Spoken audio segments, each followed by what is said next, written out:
Okay, hey y'all. I'm going to do a vlog today on chips and tips for my channel, featuring again for my paint chips, my color catalog from the Color Cube with Sarah Renee Clark.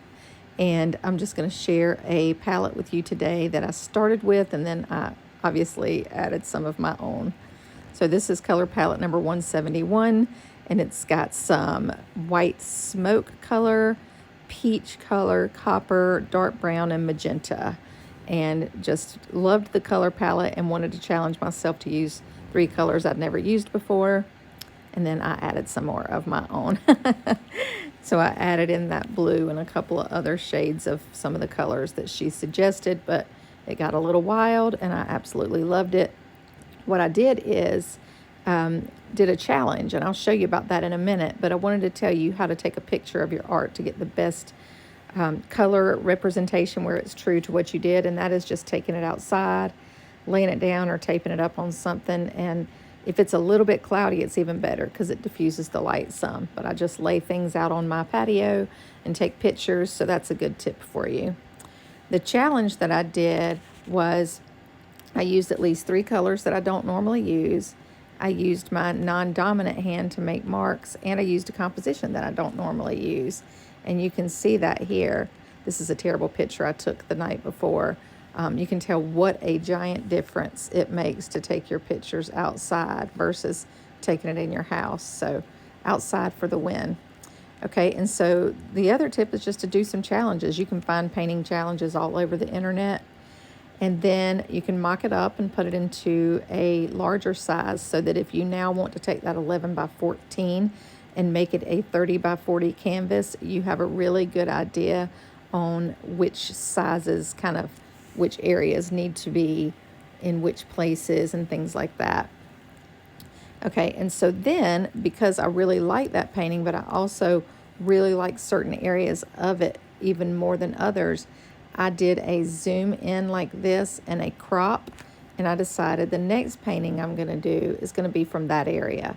So that's just another tip to add, is that just because this is a full painting doesn't mean there's not 25 other little paintings in there waiting to happen.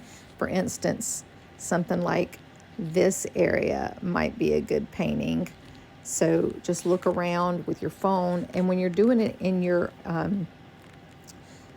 photo app, I can show you real quick. You can keep the center very well, so you'll know, like if you use the rule of thirds, where the center is. I'll just show you real quick.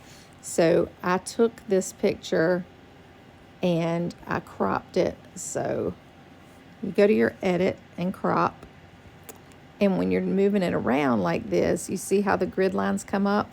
So for the rule of thirds, you don't really want any of your focal points in the center block there. If you're looking at tic-tac-toe, it would be the center square. You'd want a focal point on 1 or 2, not all of those intersections. See the intersections even better whenever you kind of move it where you can see the black. So the center section would be the middle square if you were playing tic-tac-toe. You wouldn't want a focal point there, and you wouldn't want it on all 4 of those corners of that block, maybe 1 or 2 or 3, and that would follow the rule of thirds. So I did that, and that was super helpful for me too. But yeah, I just took a couple pictures outside yesterday, and that was a really good way to get good lighting and see what these actually look like, because they never really look the way they do whenever you're inside taking a picture with your phone. Another trick you can do is, when you are in your photo album, is if you want to look at what this, I have to do it like this, hit edit, what this tones are like, you can go over to filter. It's not letting me do that for some reason. Let me try it again. Okay, here we go. Go to filter at the bottom. It's 3 little circles, and you can change it to noir, which I think is French for black and white. And you can look and see how many different tones are there, because you want some of everything, some of the blacker and some of the middle grays, and then some of the white. So that's also a really good hack that I use quite often. In the beginning, I wasn't able to tell it all, but now I can kind of tell looking at something. And so this is the one that I did yesterday.